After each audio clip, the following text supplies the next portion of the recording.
Our next speaker, folks, I've made the joke a couple times online, so I might as well go ahead and make it here. I need to find a phone book. I'm just going to hand it to her and ask her to start reading, right? Because I love her accent so very much. I'm a sucker for a good accent. Ladies and gentlemen, in this session, our next speaker will explore how anomalies can act as gateways to deeper understanding of consciousness. The discussion will cover the nature and mechanics of timeline anomalies, from déjà vu moments to more profound reality shifts. These anomalies offer opportunities to navigate higher dimensions of awareness, helping us understand our positioning within the multiverse. They serve as valuable tools that can be intentionally harnessed to guide our lives. Her goal is to provide fresh insights and practical approaches, empowering participants to use these shifts to enhance their own timelines. By embracing anomalies, individuals can better understand their role as co-creators in a vast interconnected web of timelines. Her aim is to inspire attendees to move beyond conventional boundaries, showing how anomalies can catalyze personal growth, increased awareness, and a deeper connection to the multiverse. Ladies and gentlemen, it is my honor and pleasure to welcome for the first time to IMEC24, Pippa, Oona. Thank you.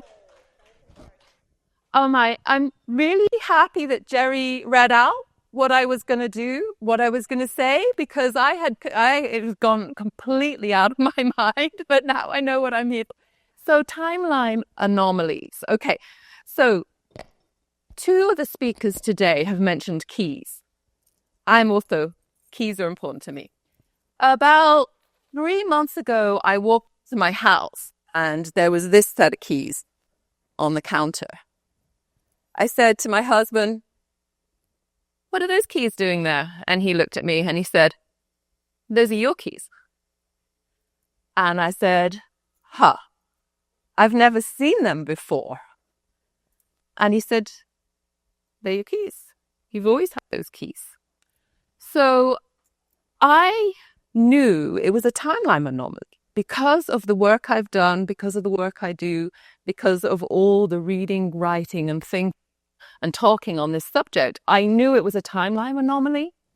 And I was able to harness that moment with my presence for my personal gain. I was able to say, timeline anomaly, I've just jumped into a new timeline. There is an intersection here where I can still remember my previous timeline, and I have conscious awareness of the new timeline where these keys exist. I can remember the timeline where the keys do not exist, and I have conscious, physical, rendered perception of the timeline where the keys do exist. So there was a little gap there. There was a moment when I had awareness of both timelines, and I was able to use that to navigate myself through this infinite sea of possibilities in which we are all immersed towards my golden timeline. And that's what I want to do for you guys. I want to start giving you some tools, some techniques that you can use to start navigating towards your golden timeline. This is how it works. We are a sea of infinite possibilities. It's not that we are immersed in. We're not little beings inside a big infinity. We are infinity. Our bodies are perceptual, rendered perception within our greater being. We are a greater being. We are not these small individual cells. We are unlimited. There are infinite timelines. However, there are a range of timelines which are accessible to us. And within that range of timeline, there is one timeline which is the highest frequency that you personally are able to achieve, that you are able to resonate with. And as people have talked about, is about to do with frequency. So we do want to, resonate at the highest frequency that we possibly can. We want to think loving thoughts. We want to be centered in love. We can also use techniques such as the the golden timeline frame and snapshot and the golden timeline name to help us get there. But bringing presence to anomalies is a wonderful moment. The other thing is déjà vu. Who has had déjà vu? Pretty much everyone. Okay, so when we experience that déjà vu, that is a wonderful opportunity to remember our golden timeline, because we're in a moment of malleability in that moment. Déjà vu, this is my understanding of déjà vu. We are able to remember two timelines when we experience déjà vu. It's a lot like the anomaly. We can harness that moment because it's in a moment of malleability. We're still within the quantum field of unrenderedness. We still have the memories of both timelines in that moment. It's a very magical moment, the déjà vu moment. Two timelines have just come together and there's a bridge. We move to the timeline where the thing has not yet happened, but we remember the timeline where the thing has happened. It's a tricky one to understand, but once you kind of get it, you realize that you're actually having perception of both timelines. In that moment is the walk into the quantum field. So that's the moment when we need to remember our golden timeline. And that's how we start to navigate towards it. Now, if everybody could just take a moment to just center themselves. Imagine yourself just for a moment, if you can, in the happiest, most beautiful, joyful, wonderful experience place you possibly can. It might be a beautiful forest. Perhaps you're sitting on a balcony looking out over a gorgeous European city. Maybe you're sitting on a beach. Somewhere you hear the waves. Whatever it is for you, don't worry too much about what it looks like. Just center into that feeling. Can you feel it in your solar plexus? The peace, the joy, the calm, the gratitude, the surrender, the love. That's your golden timeline. Now that moment, you can return to that. I want you to return to that when you notice synchronicities. Oh my goodness, the synchronicities have been off the charts since I've been here. I was just playing with Leonor. We were playing dragons just a moment before Christopher's talks. First thing he started to talk about is dragons. Now, I know that wasn't because he overheard us playing. He planned that talk already. There's so many synchronicities. So if you notice a synchronicity, if you notice a déjà vu, if you notice a personal timeline anomaly, I want you to remember that golden timeline feeling. Remembering our core being is at the heart of timeline navigation. Everything in this world pulls us away from our core being. We are told that we're limited. We are told that we will die. We are told that we are powerless. All through our lives, the matrix brainwashes us, indoctrinates us, teaches us that we have no meaning. But we are meaning itself. We are eternal, immortal beings. We are love. That feeling of your golden timeline is actually you. It's not outside of you. It is you. So to deepen into understanding of core being, who we really, really, really are, rather than what our teachers, our parents, the television, our schooling, everything tells us that we are, to really get to know who we are, we need to stop and feel it. And now there are some techniques which I'm going to teach you, which most of you will not have come across before. Some of you may, if you've done a lot of yoga. If you happen to have done a lot of yoga, you may know these techniques. If you haven't, I don't think you're going to know them.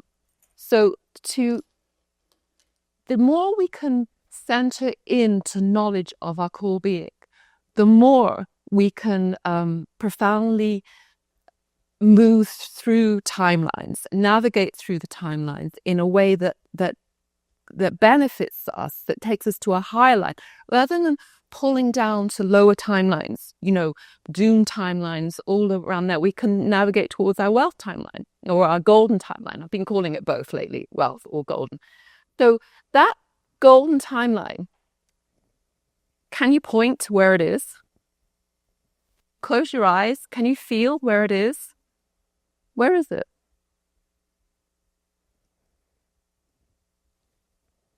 Anybody get a sense of it? Yeah. Okay.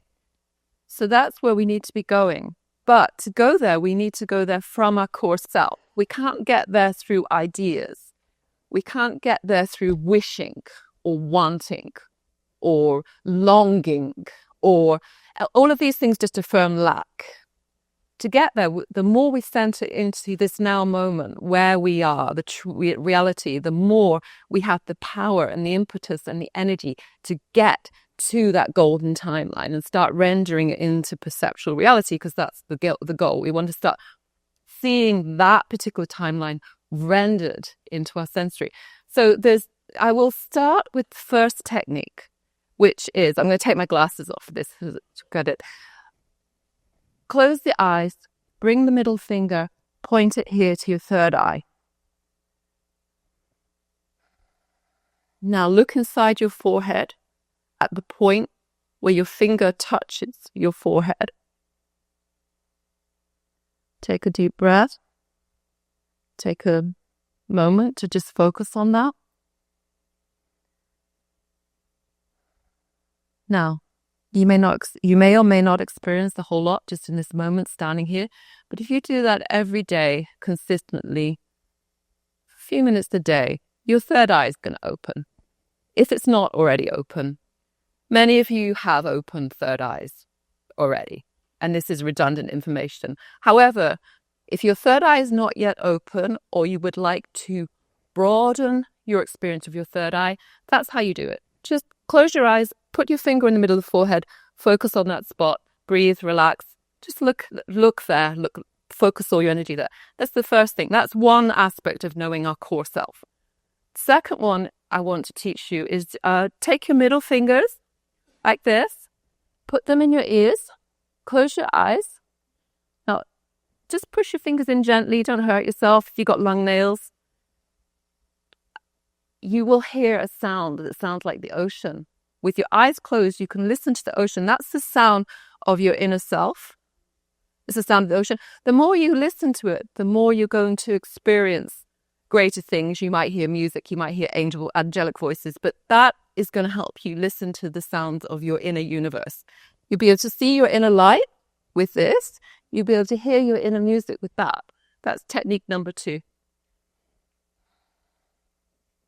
Okay, I'll just take a moment. There's 2 more techniques I want to show you.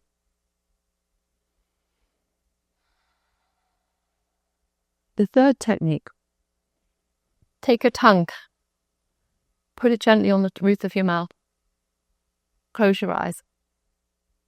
Just as gently but far back as you can that's comfortable, do not strain. Eventually, if you do this long enough, you'll be able to get your tongue all the way back, but don't strain. Now, the more you sit in meditation, don't even call it meditation. Just call it sitting, breathing, being. The more you sit focusing on that tip of the tongue, on the roof of the mouth, the more you're going to taste your inner self. This is your inner being.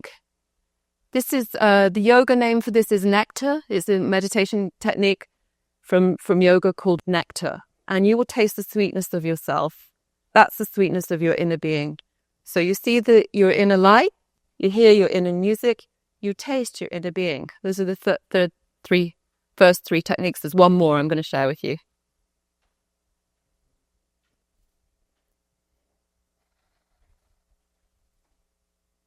Okay, the third one, and Christopher already touched on this. It's very simple. We just close our eyes and we focus here on the solar plexus. Inside. This is the seat of ourself. This is the holiness within, that resides within. When we focus on this one spot, eyes closed, we can feel warmth. We can feel calmness. We can feel peace. This is our actual being. This is actually who we are. We're none of the things we were told we were. We're not our limited identity.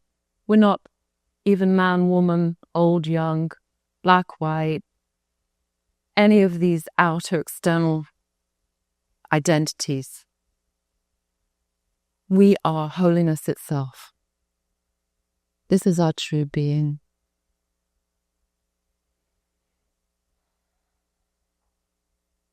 Okay. So timelines are a multitude.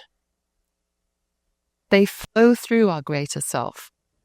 We attach ourselves to specific timelines through our intention, our will, and our belief. If we believe we were born to get old and die and have no meaning, we will attach to a timeline where that is true. If we believe we were born to be poor, to never have enough, to always lack, to always have limitation, we will render into perceptual being the timeline where that is true. We need to attach ourselves to the golden timeline, the timeline where we are our best, greatest, highest self, the timeline where we stop refusing our own energies. Wealth is a metaphor for our greater being, for an energy that's within our greater being. When we refuse wealth, we're refusing an aspect of our greater being. When we refuse love, we're refusing an aspect of our greater being. When we refuse joy, we're refusing ourselves. It's all about being willing to receive.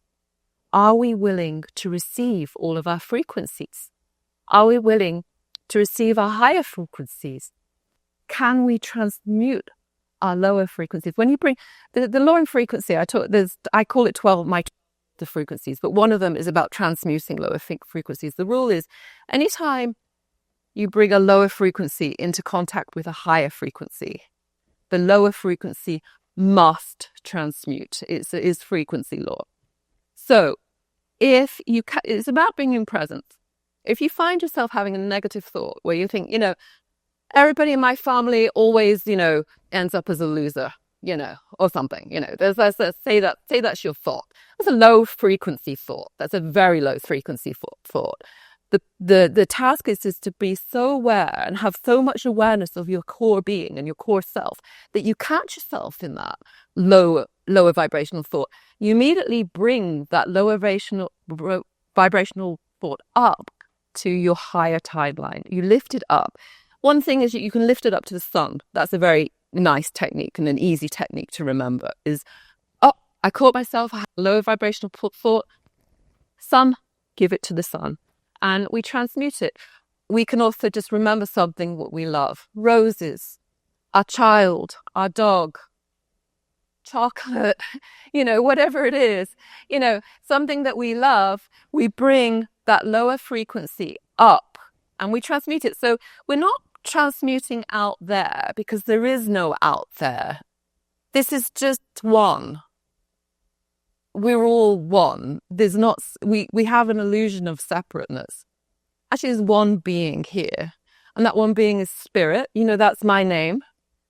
It's life, it's love, it's divine energy. It's one. We have an idea that we're separation. There's levels of differentiation going on here. There's the lower that we go, the more differentiation there is, and the higher we go, the less there is. That's kind of a simplistic view, but more or less how it is. So the level of fear and scarcity and competition and hatred and war and all of this is in very low energy, and there's a lot of differentiation in that energy. There's a lot of belief in separateness. The higher we go, the higher we raise ourselves, the more we realize there's just one here. And when we look at everybody, it was like, another me, another me, another me, another me, me. Oh, spirit, one spirit. Everybody here, not a bunch of separate people. Actually, this is spirit playing an amazing, incredible supernaturally bizarre and mind-blowing game. What are we doing? And why isn't everybody going, wow, what's going on here? Why aren't we just running down the streets going, what is going on here? This is wild. That's how I see it. So, yeah, those are the techniques and anomalies.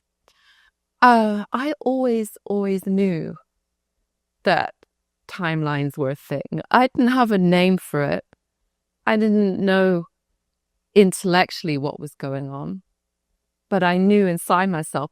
One of the reasons I knew is I had my best friend when I was 8 years old was a little girl called Rebecca. I was 8 years old. She was 8 years old. We played every day in the school ground in England. We had a beautiful playground. We played in the pine needles. We played all kinds of games. We played on the bars. She had hair slides. I remember her hair, her face. We were best friends. Okay, so one day I came to school and Rebecca wasn't there anymore. She just didn't come to school anymore. Well, she's sick or, she's away, she's gone on vacation, whatever it is. And I asked my parents, well, where's Rebecca? And they said to me, who's Rebecca? I asked the teacher, what happened to Rebecca? And I got the vibe, asked the other kids. No one remembered Rebecca but me. And I knew at that moment, well, I didn't push it too much. The reason I didn't push it too much is I sensed that it was weird and people would think I was weird. And I could feel the discomfort in the adults with my question. But I also began to understand in that moment that reality is not at all as we've been taught, as they try and train us. I tried very hard to believe the linear view of reality. I tried extremely hard. And that will send you crazy, and it'll also make you feel very, very, very alone. And I think many of us have had periods of extreme loneliness where we know if we tell people how we're viewing things or how we're perceiving things, they're going to call us woo-woo. Who has been called woo-woo? Woo-woo in their lives. Okay, so be willing to receive the woo-woo labels. We have to be willing to receive the judgments of others. We have to be willing to receive, if we want to receive our whole unlimited being and make choices over what we want to render, conscious, lucid choices into what we want to render into perceptual reality, we need to first be able to receive it all. We don't want to block out this and block out that. So being willing to receive judgments will open us up to being willing to receive the joy and majesty of our whole unlimited self. So that's the other thing that I recommend is judgments. So timeline anomalies, déjà vu, synchronicities. And I came out of the airplane in Nashville yesterday. I came out of the plane, I walked along. There was this guy walking towards me, tall, blonde, looked like a rock star. I noticed him immediately because he had a very distinctive rock star look. He was wearing kind of rock star clothes. Walked this way. Actually, he was on this side of me. Walked this way. So I'm walking along, continue to walk along. About 3 minutes later, he walks towards me again, coming from the same direction that I was going. Now, it's possible, I suppose, that he ran around, came back this way, and then came back that way. It is possible, okay? So there's, I'm willing to accept that it was just, he went, But anyway, he walked past me twice.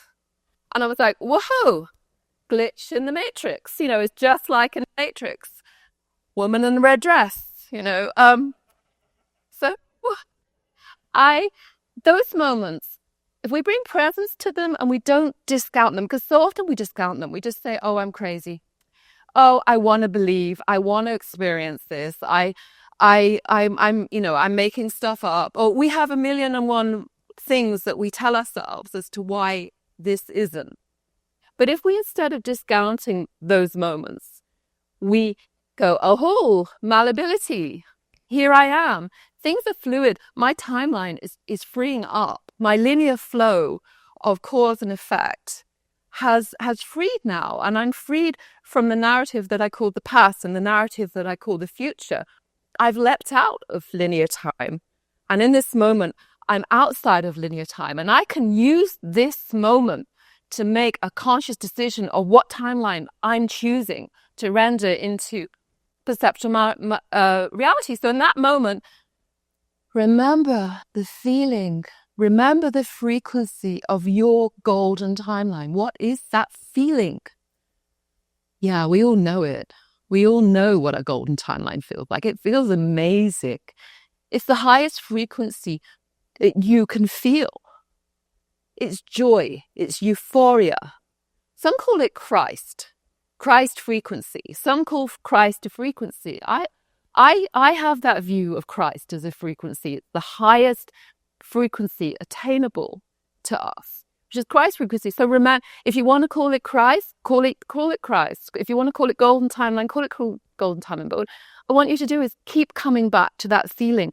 And we can deepen into that feeling the more we're present with ourselves, the more we're present with our inner universe, our inner music, our inner light, our inner nectar, and this, a holy name, our seat of our holiness.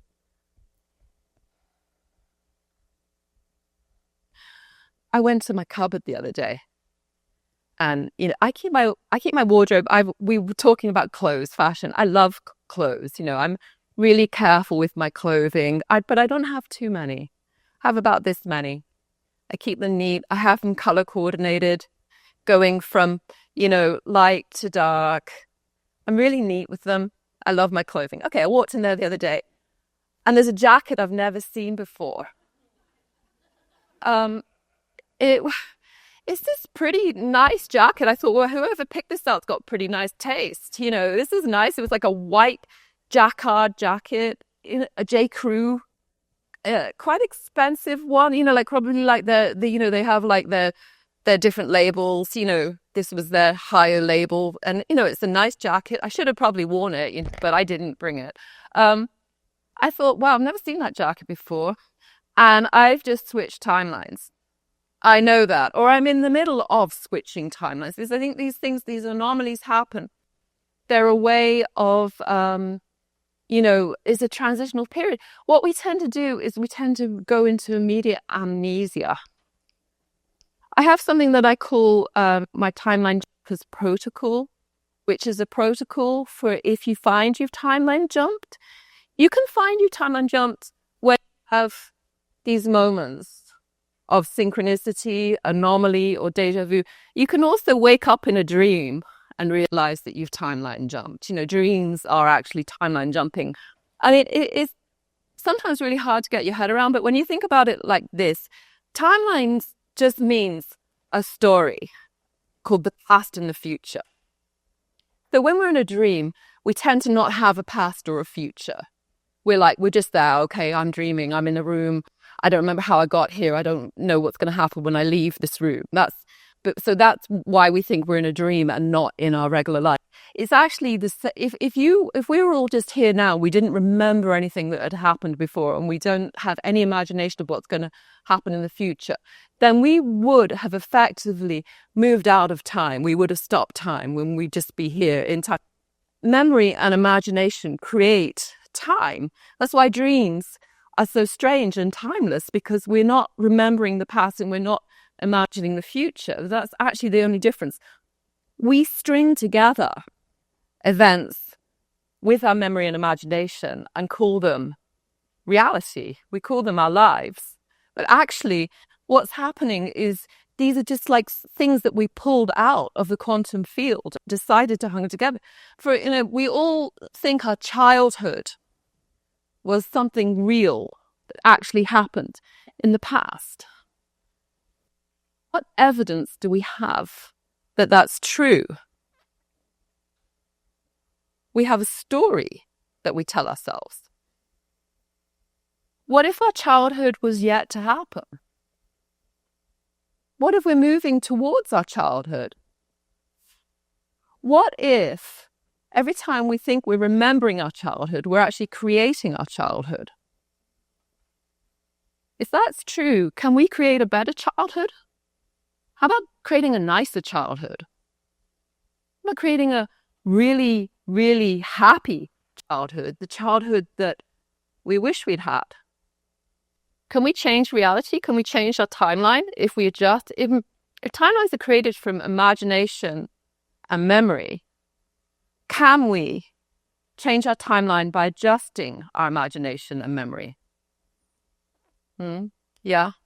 So, yeah, if we remember or we think we remember something, what's actually happening? Where is that taking place? So say right now, I'm going to remember, just everybody remember something that happened when you were a child. It doesn't have to be something bad, just remember something that happened. It doesn't have to be a trauma. Just remember something that happened. So where is that happening? Is that happening back in 1974 or whatever it is? Or is that happening right here in the now? That memory. It's happening here now, that memory. Is there any objective reality to it? Does anybody else have that exact same memory? Is there a place you can go and touch that memory? Can we re-spark that memory and animate it and bring it to life? Or is it just a picture, a bunch of pictures and sensation and belief and story that we have in our mind right here in this moment? And can we change anything? How do we have that? Does it matter if there's no objective reality to our memory? Why do we have to keep them set in stone? Why do we have to say, okay, so here's a nice technique for trauma. I mean, we're not going to go deep into trauma right now because this may not be appropriate for everyone here, and I don't want anyone to be too triggered. But what we can do is, if something is bothering us about our past, something happened that we don't like, that we didn't like then and we don't like now, we can insert something new. We can change the past, and therefore we can change the future, and we can shift our timeline. So take something not too triggering, not too upsetting, but something you didn't like that happened to you in the past. I'm going to use a very, I'm going to remember when I found my cat on the highway run over. It was very, very upsetting.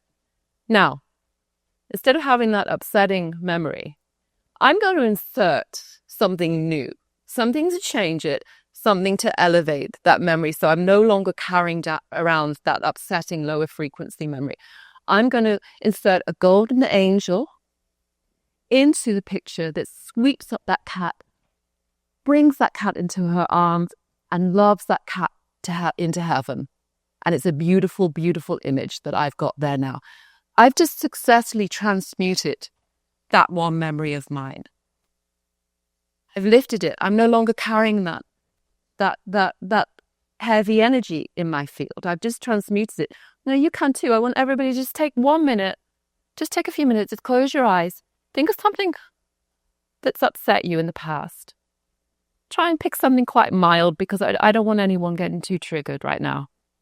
So something that upset you in the past. Now, imagine a beautiful, beautiful golden angel of light coming into that scene that's in your mind and changing things. Perhaps she takes you in her arms and hugs you.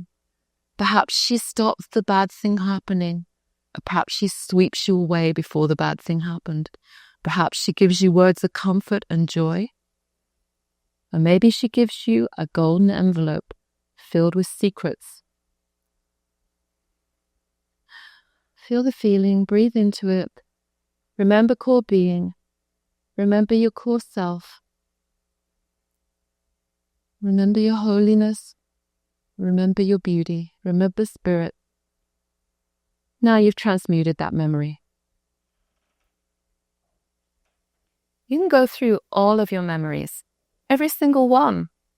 You can adjust them all. Train yourself. Train yourself. If you're returning to a traumatic memory or an unhappy memory or just a memory where you were less than, where you failed an exam, where someone broke up with you, where you failed your driving test. That's a big one for me. I can drive. I've been driving all my life, but driving tests just send me, I find them hard. We can transmute those driving tests so we're no longer a person that fails driving tests. You can transmute your whole timeline. You are, in effect, shifting timelines when you do that. That's healing memory. That's what I call healing memory. Now, we also need to heal our imagination, because that's what also creates our timeline. Memory and imagination create time. We generate time with our memory and imagination. The only reason that I know there's a future is because I imagine myself walking out that door after this is all over, going up to my room. I can imagine that. That's a future I've just created. I create the past. I've just created the past because yesterday I walked out of the airplane and I saw that guy, the story I told you about. That's me creating time. I just generated some time. If I didn't have either of those imaginations or any of those memories, time would have stopped. I would have no time.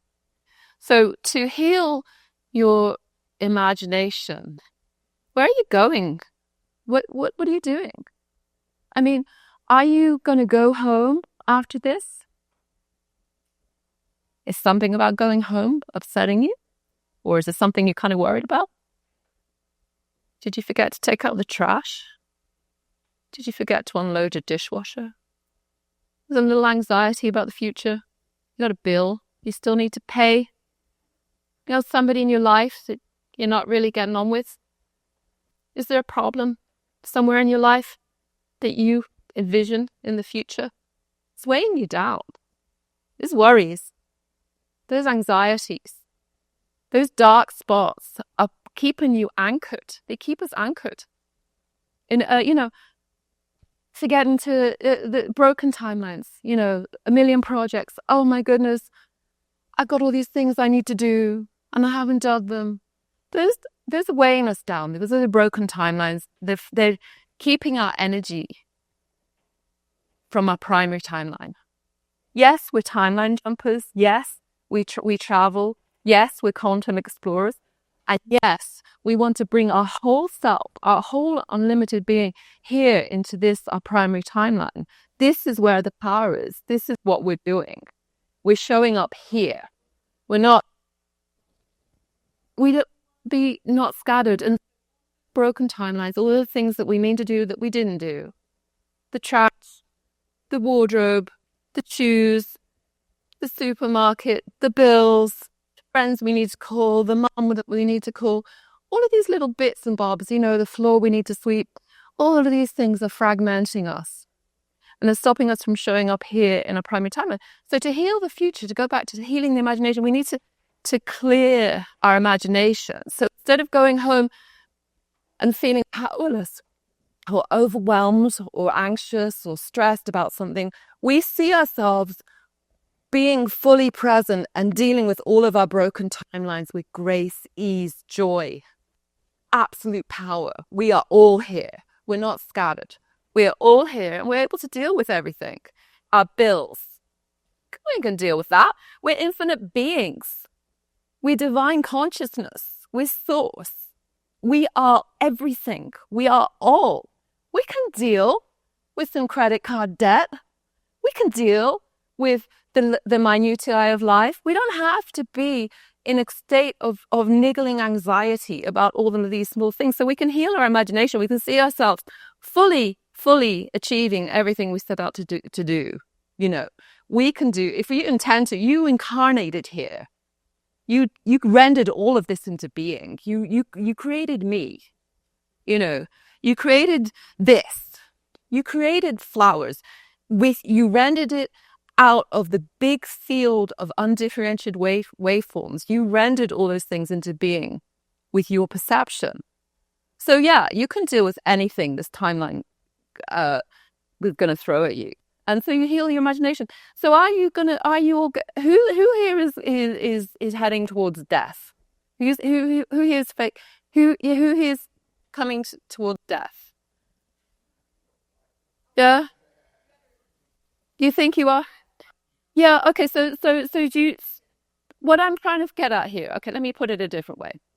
Are we all on this kind of like train track, like conveyor belt, like those airport conveyor belts. So we kind of like moving along from being born to being dead. That's the plan, right? Born, here I am. I'm going dead. I'm going to be dead. I'm going to, that's what everybody thinks is going on here, right? Eventually you're born, so we have to heal our birth and heal our death. Because when we do that, we realize we were never born and we never die. We're eternal beings. What is death? If this like was a big boogeyman in the back of our minds, one day it's going to get us, that's going to keep us lowered. It's going to keep us anchored in lower timelines. That belief in that, So what if we don't actually die? What if we just keep on dreaming a new dream? So instead of going on a conveyor belt, here we are.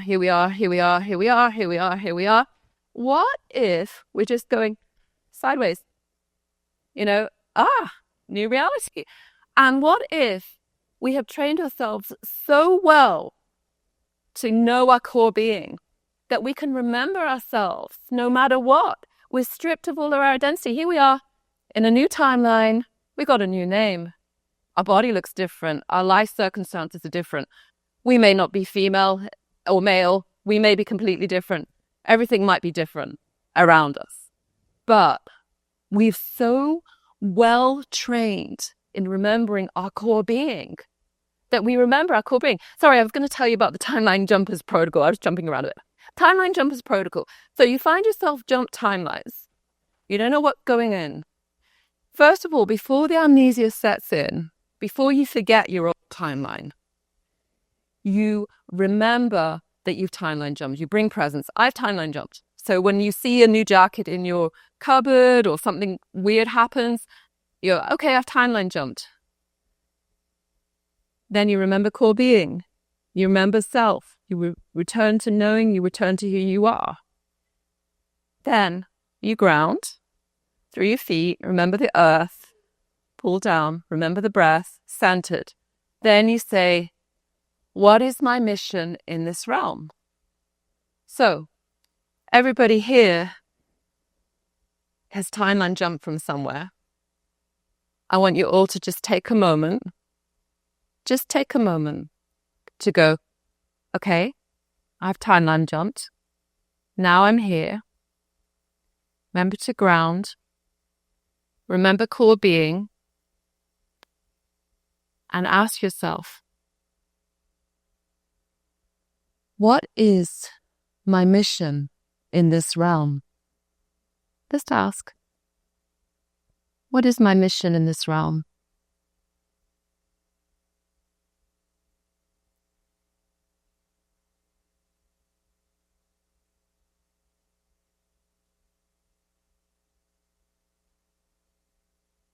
Okay, so that brings us to another technique I want to share with you. Again, these are all just tools that we can use to navigate. I call it opening up the energy. So we do a lot of things to shut down energy. All of our beliefs and our conclusions and our decisions and our judgments and our ideas are ways that we shut down unlimited being or unlimited self. So the way to change that is to ask questions instead of coming up with answers. In school, what do they ask us for all the time? They want us to know the answers. They ask us a question, we're supposed to know the answer, right? We're trained to think that answers are where it's at. So answers are actually limitation, So if we say, yeah, this is how reality is, it's like this, and I know it all because I read a lot and thought a lot, and I'm very clever, we just shut down a lot. So instead of saying, yep, we are looking for answers, ask questions. What's going on here? What is my mission? Who am I? What am I here to share? What can I receive? Am I willing to receive? Are you willing to receive? How does it get better? How can I create more joy in my life? How can I create more beauty in my life? How can I receive more of my own intelligence? How can I grow more? How can I expand? How can I reach my golden timeline? How can I be more of who I truly am? How can I be more joyous? How can I give more? Who am I without my conclusions and my judgments and my beliefs? Who am I beyond all the things they told me I was? How can I do this with more ease? How can I do this with more grace? How can I be wealthier? How can I share more wealth? How can I give more wealth? How can I have more wealth? What is wealth? What is beauty?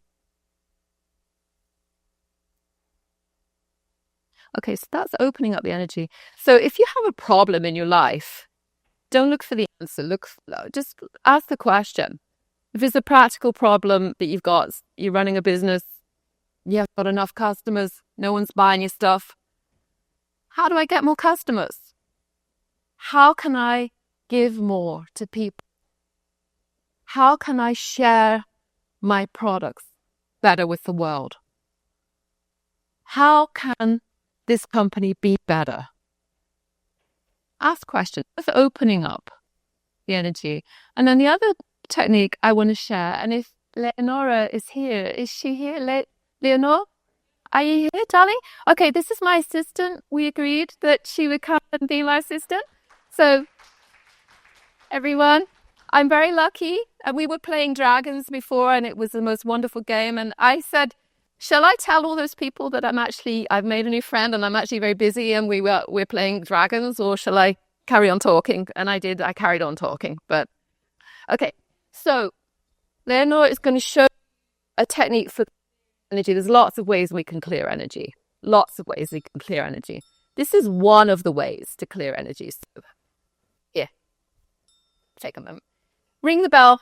Ring it loud. Ring it really loud. Really loud. You want to go all the way around the room? Ring it? You can. Okay, so that's one technique for clearing energy. Now, why do we want to clear energy? We want to clear energy because we just talked about a lot of stuff.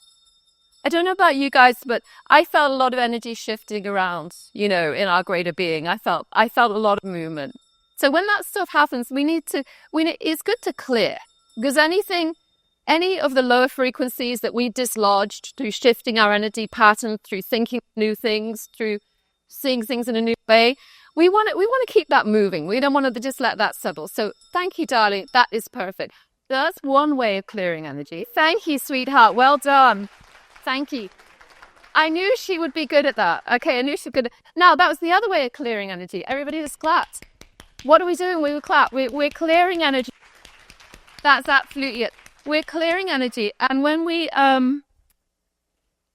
there's some other way of clearing energy. Now, one of the things that we do frequently throughout our days, we have clearing energy catchphrases, but we don't realize that's what they are. We might say something like, yeah, whatever. Okay, that's one of them, isn't it? Whatever. It's actually energy clearing. We're putting a limit on it. We're saying, okay, that's done. Okay, what's done is done. That's energy clearing. What's done is done.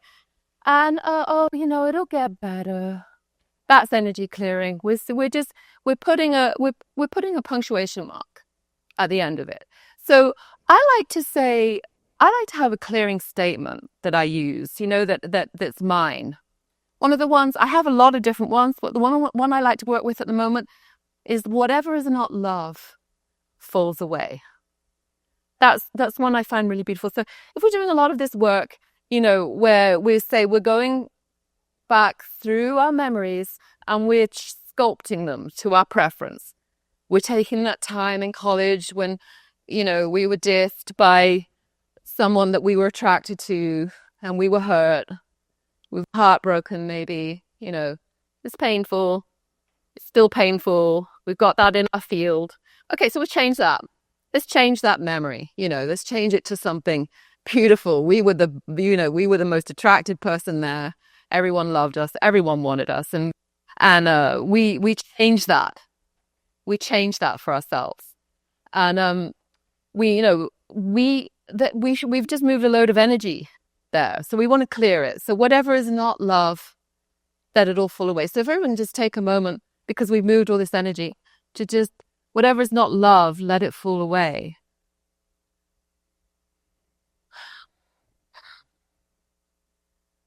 And that's actually something that we've been talking about with someone else here, is love. What is love?